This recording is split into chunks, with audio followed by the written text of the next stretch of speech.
Oxford યુનિવર્સિટીમાં મમતા બેનર્જીના ભાષણ વચ્ચે હોબાળો, પશ્ચિમ બંગાળના સીએમએ કહ્યું, હું ઝૂકવાની નથી.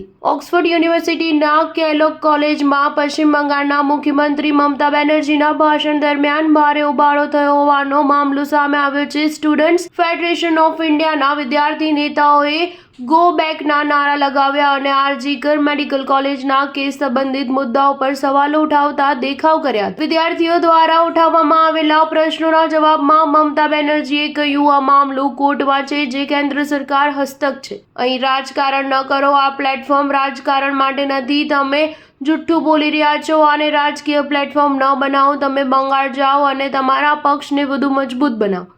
આ દરમિયાન મમતા બેનર્જીએ ભીડને એક ફોટો બતાવ્યો અને કહ્યું કે તમે મારી આ તસવીર જુઓ, મને કેવી રીતે મારવાનો પ્રયાસ કરવામાં આવ્યો. જ્યારે મમતા બેનર્જીએ દાવો કર્યો કે બંગાળને લાખો કરોડ રૂપિયાના રોકાણના પ્રસ્તાવો મળ્યા છે, ત્યારે એક દર્શકે તેમને ચોક્કસ રોકાણો અંગે વિગતો આપવા કહ્યું. તેના પર મમતાએ જવાબ આપ્યો, ઘણા બધા છે. તે વધુ વિગતવાર વાત કરી તે પહેલા અન્ય લોકોએ તે માણસને ચૂપ રહેવા કહ્યું અને દલીલ કરી કે આ કોઈ પ્રેસ કોન્ફરન્સ નથી. મમતા બેનર્જીએ કહ્યું કે મને મારો દ્રષ્ટિકોણ રજૂ કરવાની તક આપવી જોઈએ. મને બોલવા દો.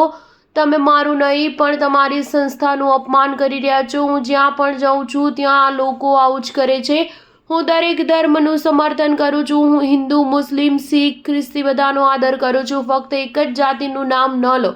બધી જ જાતિના નામ આપો. તમે લોકો જે કરી રહ્યા છો તે યોગ્ય નથી. મારા વતી ડાબેરી અને સાંપ્રદાયિક મિત્રો, આ રાજકારણ ન કરો. જ્યારે કેટલાક દર્શકોએ ગો અવેના નારા લગાવ્યા ત્યારે મમતા બેનર્જીએ આત્મવિશ્વાસથી કહ્યું, દીદીને કોઈ પરવા નથી. દીદી વર્ષમાં 2 વાર આવશે અને રોયલ બંગાળ ટાઈગરની જેમ લડશે. આ ઉપરાંત તેમણે કહ્યું, જો તમે કહો છો તો હું તમારા કપડાં ધોઈશ અને તમારા માટે ભોજન બનાવીશ, પણ જો તમે કોઈ મને નમવાનો પ્રયાસ કરશે અથવા દબાણ કરશે તો હું ઝૂકવાની નથી. હું ફક્ત જનતા સમક્ષ માથું નમાવીશ. સ્ટાર ન્યૂઝ 7 હંમેશા સચ્ચાઈની સાથે.